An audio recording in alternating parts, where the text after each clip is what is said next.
आई news में आपका स्वागत है।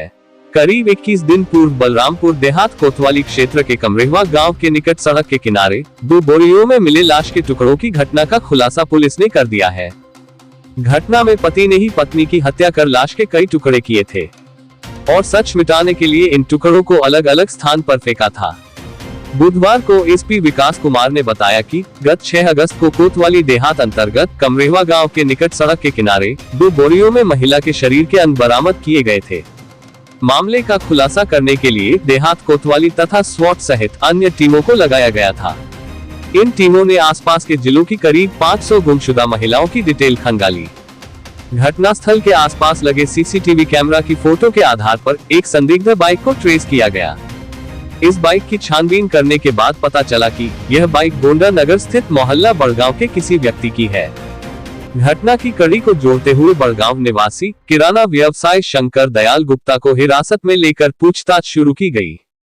कड़ाई से पूछताछ करने पर उसने बताया कि बार बार विवाद व पैसों की डिमांड करने पर उसने अपनी पत्नी की हत्या बांके से की थी।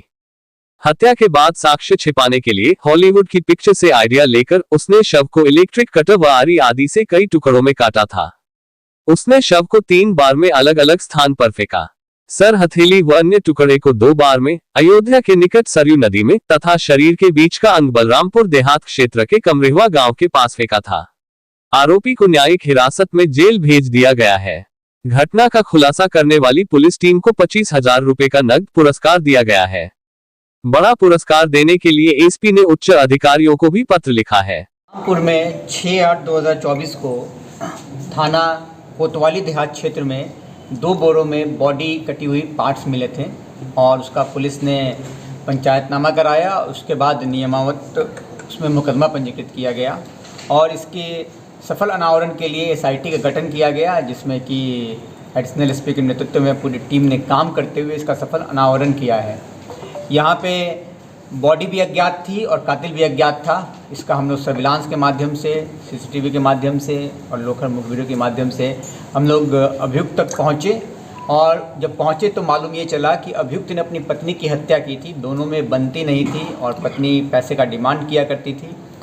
तो अभियुक्त ने एक बांका खरीद कर अपने घर में रख लिया था और 1 तारीख को सुबह में 5 बजे के आसपास उस बांके से उसके ऊपर प्रहार किया। प्रतिरोध में चाकू से पत्नी ने भी इसके ऊपर प्रहार किया और उसके बाद इसने बांके से उसका सर काट दिया और उसके बाद ये बॉडी के पार्ट्स को 3 दिन अलग अलग जगहों पे फेंका गया है। सबसे पहले 3 तारीख को सर और हथेली, दोनों हाथों की हथेली को सरयू नदी में अयोध्या के पास फेंका गया। फिर 6 तारीख को इसने जो हमें बॉडी पार्ट्स यहाँ मिले वहाँ फेंका गया। फिर 7 तारीख को बचे हुए बॉडी पार्ट्स को फिर से अयोध्या के पास फेंका गया है।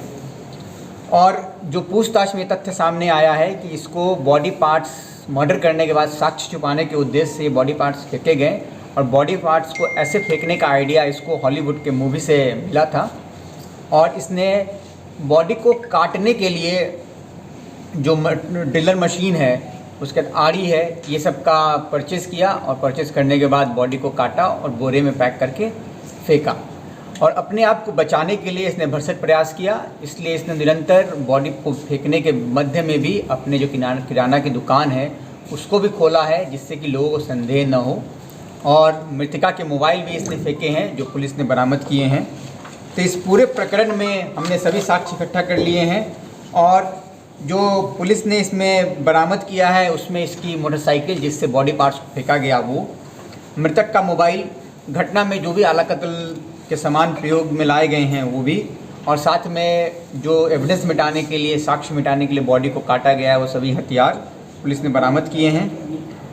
और इस कार्य को करने में पूरी पुलिस टीम ने काफ़ी अच्छा मेहनत किया है और इसके लिए मैं पूरी पुलिस टीम को 25,000 रुपये के इनाम की घोषणा करता हूं और पुलिस टीम को और बड़े इनाम के लिए मैं संस्तुति करके उच्च अधिकारियों को प्रेषित करूंगा।